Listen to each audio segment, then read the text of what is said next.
ne complotent jamais, les amis des peuples ne se cachent jamais, les amis des peuples n'avancent pas masqués. Donc, à Monsieur le Président de la République du Burkina Faso, objet, soutien au peuple burkinabé et à ses dirigeants. Mon cher Président Ibrahim Traoré, je tiens par cette lettre à joindre ma voix à celle des peuples et diasporas africains qui ont dit « Ne touchez pas au président Ibrahim Traoré ». Mon cher président Ibrahim Traoré, je dénonce par ma lettre la guerre imposée à votre pays, ainsi qu'au Mali et au Niger, par la manipulation de terroristes et de séparatistes, par l'impérialisme, parce que les peuples de ces trois pays veulent s'extraire de l'oppression néocoloniale de l'impérialisme. Par cette lettre, mon cher président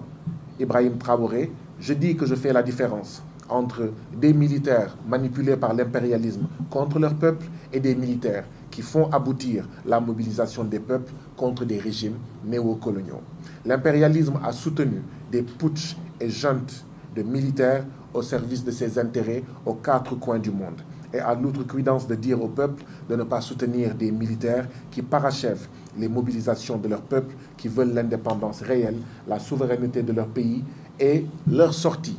de l'appauvrissement, du chômage, de l'analphabétisme, etc.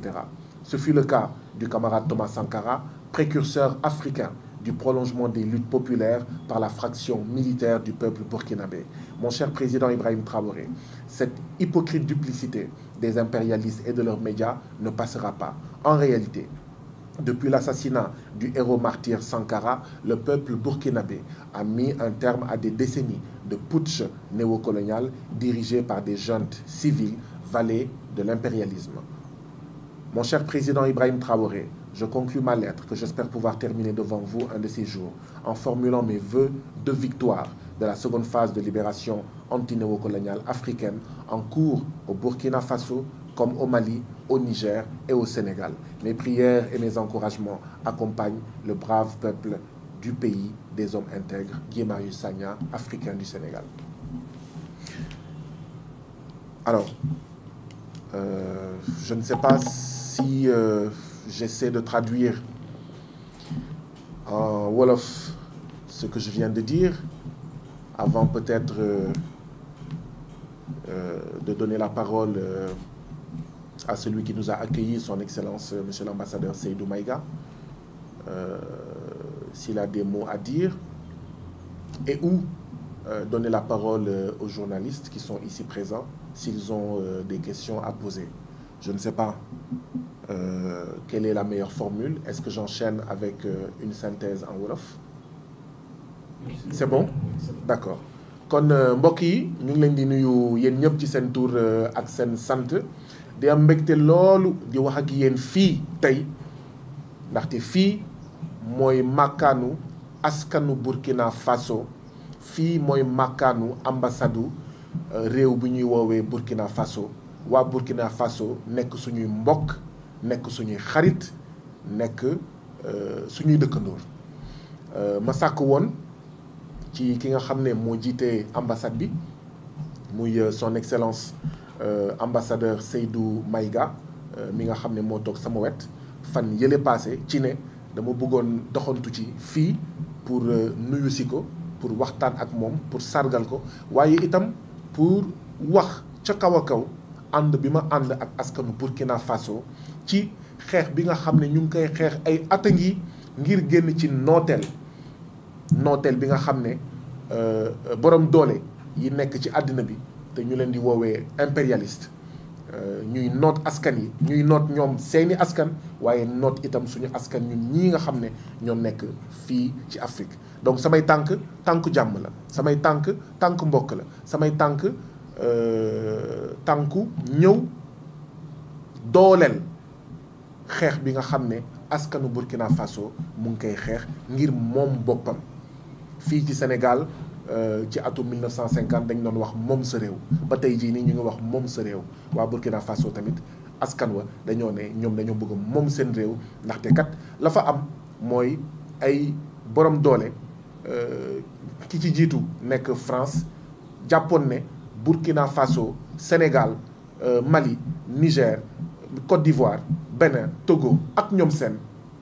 ay réew la yoo xam ne ñoom dañ koy jëfandikoo ngir gën a am doole. lépp lu neex lépp lu baax lépp lu nooy ñun ñu dellu ginnaaw waaye itam bu ñu aakii moo suñu alal dem ñu soppar ñi ko seen réew France wala feneen ñu indiwaat ko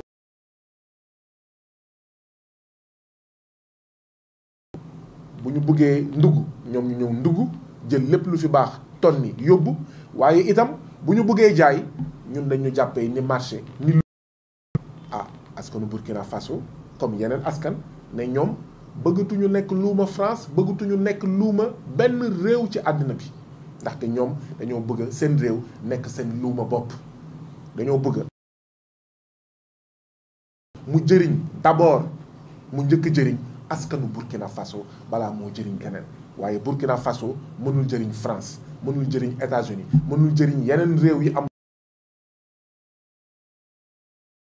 ci réew mi daanaka wax ak coow enjeu ak défi yi nga xam ne moo am Burkina Faso moo am Mali moo am Niger moo am Sénégal ak feneen donc ma waxoon son excellence monsieur l'ambassadeur Seydou Maïga mi toog fii ne ko man de wax dëgg yàlla bëgg naa ñëw nuyu si la waxtaan ak yow nga xamante ak yow waaye itam sama baat ca kaw wax ne maa ngi jàppale askanu Burkina Faso ci xeex bu muy xeex pour moom boppam pour génn ci ndóol pour génn ci ñàkkum xëy maanaam chômage pour génn ci jafe-jafe faj sa askan pour génn ci jafe-jafe jàngal maanaam sa askan donc loolu moo doon sama tànk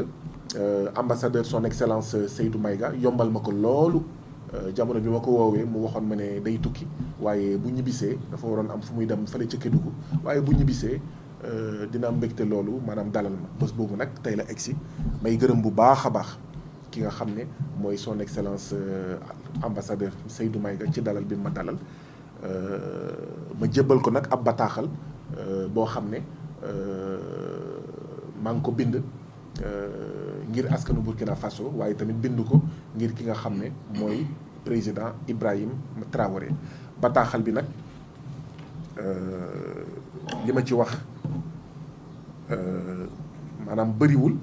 li ma ci wax mooy daal ci gàttal ak bataaxal bii man Guy Marius Sagna dama jël sama baat boole ko ak baatu yeneen der yu ñuul yëpp yi nekk ci àddina bi yi nga xam ne fan yële passé gis ngeen ne amoon na ay manifestation yu bëri ci àddina bi képp kuy africain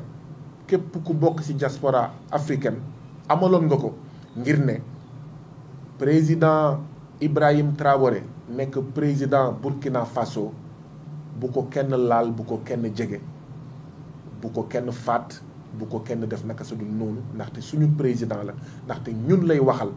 askanu Burkina Faso lay waxal waaye sax li muy wax romb na njëriñu askanu Burkina Faso askanu mbooleem der bu ñuul bu nekk fii ci Afrique waaye tamit bi nekk ci biti